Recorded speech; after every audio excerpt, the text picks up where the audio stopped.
मित्रों, अब मैं आपको योगानंद जी के साथ जो एक बहुत अद्भुत घटना घटी उसके बारे में बताता हूँ। 1915 में संन्यास लेने के कुछ दिन बाद जब वह अपने पिताजी के गढ़पार रोड स्थित मकान में अपनी अटारी में बैठकर पद्मासन लगाकर ध्यान कर रहे थे, और वो जो टाइम था 1915 का, उस दरमियान फर्स्ट वर्ल्ड वॉर चल रहा था और यूरोप में बहुत भयंकर मारकाट मची हुई थी। और उस चीज के बारे में सोच के योगानंद जी बहुत व्यथित भी थे और मन ही मन उन्हें दुख भी होता था कि यार ये क्यों हो रहा है। और मित्रों, उसी दिन जब वो अपने अटारी में ध्यान करने बैठे थे पद्मासन लगाकर, तो उनकी जो चेतना है अचानक फ्रांस पहुंच गई। फ्रांस में एक युद्ध पोत चला रहे कप्तान के शरीर के साथ संक्रमित हो गई, उसके अंदर ऐसे यूं समझ लो प्रविष्ट हो गई। जहाज की तोपें और समुद्र के तट पे स्थित तोपखाना सब एक दूसरे पर गोले दाग रहे हैं, बम ही बम गिर रहे हैं, बहुत खतरनाक साउंड हो रहा है, बहुत भयंकर गर्जना हो रही है बम की आवाज की, सब इधर उधर भाग रहे हैं, बहुत भयंकर युद्ध हो रहा है। और उन्होंने देखा कि बहुत बड़ा गोला युद्ध पोत के उस कप्तान के बारूद के भंडार पे आके गिरा और एकदम बहुत बड़ा धमाका हुआ, सब इधर उधर हो गया। और उस धमाके में जो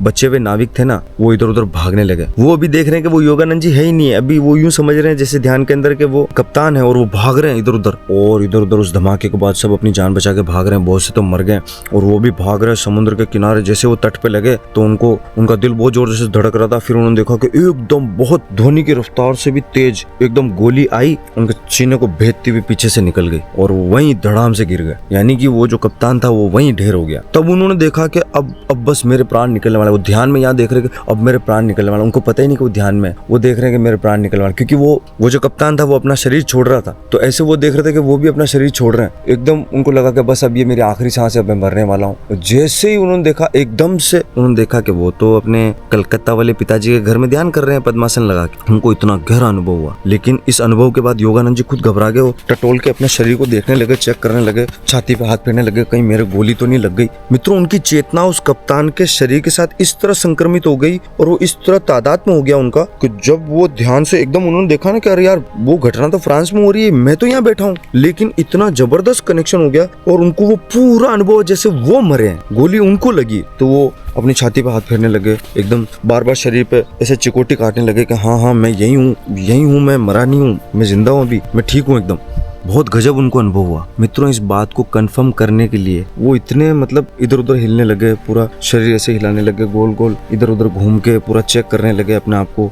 और उनकी आंखों में आंसू थे, वो अपनी छाती को चेक करते कि गोली लग गई मुझे, मेरे घाव तो नहीं है, मैं तो एकदम ठीक हूँ। और बड़े ही विस्मय में वो चले गए। और मित्रों, इन सब के दौरान उनकी चेतना फिर से एक बार उस रक्त रंजित समुद्र तट पर जो कप्तान का शव पड़ा था उससे संक्रमित हो गई और बहुत भारी उनको उलझन हो गई, एकदम से कंफ्यूज हो गए वो। फिर वो प्रभु से प्रार्थना करने लगे कि प्रभु, मैं मृत हूँ या जीवित हूँ, क्या हो रहा है ये। फिर वो बता रहे हैं अपना अनुभव कि एक दीप्तिमान प्रकाश एकदम से आया, बहुत जबरदस्त प्रकाश हुआ और उनको एक ध्वनि सुनाई देने लगी ध्यान के अंदर, एक आवाज सुनाई देने लगी, कोई सजेशन आने लगा। उन शब्दों में उनको ये सुनाई देने लगा, जीवन या मृत्यु का प्रकाश के साथ क्या संबंध, अपने प्रकाश की मूर्ति के रूप में मैंने तुम्हें बनाया है।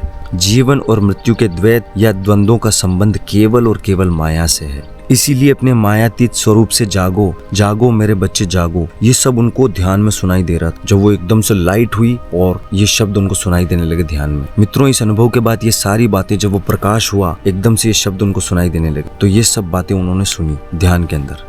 मित्रों, एक दिन योगानंद जी यूरोप के युद्ध क्षेत्रों की न्यूज रील देखने के लिए थिएटर में गए और जब उन्होंने देखा ना कि इतना भयंकर नरसंहार, तो उनका मन बहुत व्यथित हो गया। और मित्रों, वो नरसंहार जब वो थिएटर की न्यूज रील में देख रहे थे तो उनका मन बहुत व्यथित हो गया, बहुत दुखी हो गए। वो उनके मुंह से निकल गया कि प्रभु, आप इतना दुख, दर्द और पीड़ा क्यों होने देते हो, ये क्यों हो रहा है, क्या इसका कारण है। और मित्रों, इस तरह वह जब दुखी होकर ईश्वर से प्रार्थना कर रहे थे, और मित्रों इस तरह योगानंद जी जब दुखी होकर प्रार्थना कर रहे थे तो उनके आश्चर्य का ठिकाना नहीं रहा, क्योंकि उनको युद्ध क्षेत्र से प्रत्यक्ष उत्तर आया और उन्होंने देखा कि उनकी चेतना वहां पहुंच गई है। और जो न्यूज रील थिएटर में चल रही ना, उससे भी कहीं भयंकर सीन और खतरनाक सीन उनकी आंखों के सामने था। बहुत ही भयंकर सीन था, लाशों के अंबार लगे हुए। मित्रों, इसके बाद योगानंद जी की अंतरात्मा बहुत ही मृदु और सौम्य वाणी में कहने लगी, ध्यान से देखो, अभी तुम वहाँ थिएटर में ये न्यूज रील देख रहे थे, उसमें भी ऐसा ही दृश्य था, और अभी तुम यहाँ देख रहे हो, क्या फर्क है। वो भी चलचित्र है, ये भी चलचित्र है। वो पर्दे पर वहां चल रहा चलचित्र है और ये मेरा विराट चलचित्र है जिसके अंदर ये सब हो रहा है। जो आप अभी ये देख रहे हो, खाली यही एक चलचित्र नहीं है। मैं यहाँ बैठा हूँ, ये पहाड़, ये सूरज, ये पृथ्वी, ये आकाश, ये ब्रह्मांड, ये हवाएं, ये पेड़ पौधे, सब कुछ एक चलचित्र है, एक फिल्म चल रही है। और हम सब उसके अंदर कैरेक्टर हैं वो सबको अपना अपना रोल प्ले करने के लिए नीचे भेज दिया गया है। इस बात की गहराई को समझ रहे हैं आप? जैसे स्वप्न में हम उस स्वप्न को इतना सच्चा मानते हैं कि वही हमारे लिए उस वक्त हकीकत होता है, ठीक उसी प्रकार ये ईश्वर का अनंत स्वप्न तो नहीं है कहीं जिसके अंदर हम तैर रहे हैं, आप और मैं, और जब हम उससे एकाकार हो जाएंगे तो ये स्वप्न टूट जाएगा। लेकिन ये उत्तर सुनने के बाद भी योगानंद जी के हृदय को सांत्वना नहीं मिली। दिव्य वाणी आगे कहती है, सृष्टि प्रकाश और छाया दोनों ही है, अन्यथा कोई भी चित्र संभव नहीं है। जो भी हमारे सामने घट रहा है प्रकाश और छाया का खेल है, उसके बीच में तो चित्र दिख रहे हैं हमको। ये पेड़ दिख रहा है क्योंकि सूरज उग गया है, इसलिए लाइट आ रही है तो पेड़ के ऊपर गिर रही है, फिर वो रिफ्लेक्ट होकर मेरी आंखों में आ रही है, तभी तो मैं देख पा रहा हूँ कि पेड़ हरा है। हरा भी कलर हमने बनाया ना, शब्द दिया है।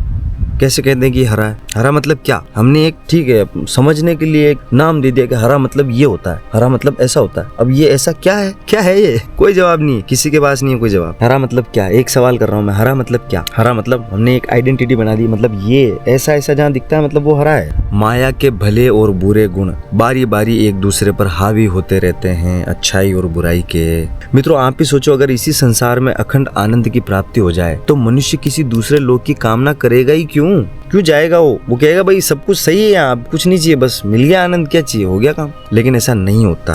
दुख है, हमें दुख मिल रहे हैं, हम दुख को भोग रहे हैं, हम देख रहे हैं, हम दुखी भी होते हैं। हम उस दुख के कारण ही हम जागते हैं कि ये सच नहीं है, इसके अलावा कुछ सत्य है, ये सब झूठ है। इस झूठ के कारण मैं परेशान हो रहा हूँ, मैं दुखी हो रहा हूँ, मैं इस प्रपंच में फंसा हुआ हूँ। आत्मा दुख दर्द मिले बिना इस बात को कभी जान ही नहीं पाती कि उसने अपना नित्य धाम छोड़ दिया है। जहाँ हमें होना चाहिए था वहाँ हम है नहीं, हम उससे अलग हो चुके हैं, उससे पृथक हो चुके हैं। जैसे कहते हैं ना, बूंद समुद्र से अलग हो गई है, तो जब बूंद समुद्र में गिरेगी तो बूंद नहीं रहेगी, वो समुद्र हो जाएगी। और जब समुद्र हो जाएगी तो उसके समुद्र होने में ही उसका कुछ होना है, बाकी बूंद पृथक कुछ भी नहीं है। क्या है वो? कुछ भी नहीं है। लेकिन अगर वो समुद्र में गिर गई तो क्या है? फिर वो अनंत है। ऐसे ही हम सब आत्माएं हैं, एक परम आत्मा है, ठीक है ना। वो आत्मा जब उसके साथ एकाकार हो जाती है तो वो परम हो जाती है, बाकी हम आत्मा है। दुख ही तो उसे याद दिलाने के लिए चुभोया जाने वाला शूल है कि दुख से बचने का उपाय केवल ज्ञान है। मृत्यु की विभीषिका मिथ्या और अवास्तविक है। जो लोग मृत्यु के नाम से कांप उठते हैं वे नाटक के उस नट के समान, उस कलाकार के समान है जो मंच पर झूठी पिस्तौल तानने के बाद जब उस पर फायर किया जाता है तो उस झूठी पिस्तौल की निकली गोली के भय से ही मंच पर ही मर जाता है। तो आप इसको क्या कहोगे?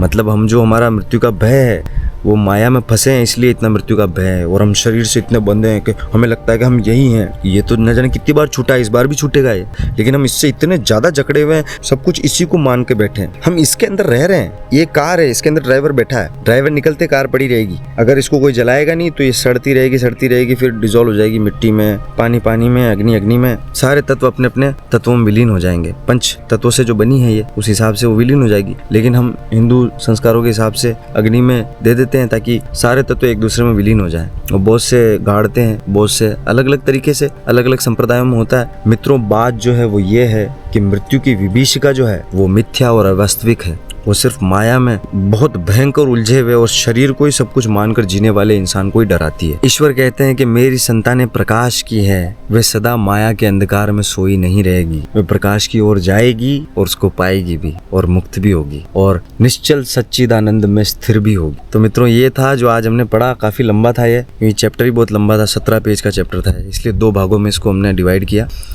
तो कैसा लगा आपको कमेंट करके जरूर बताना। अगर आपके कुछ विचार हैं तो साझा कीजिए। मिलते हैं अगले ब्लॉग में, तब तक के लिए सभी को मेरा प्रणाम। जय जय शिव शंभू, जय भवानी।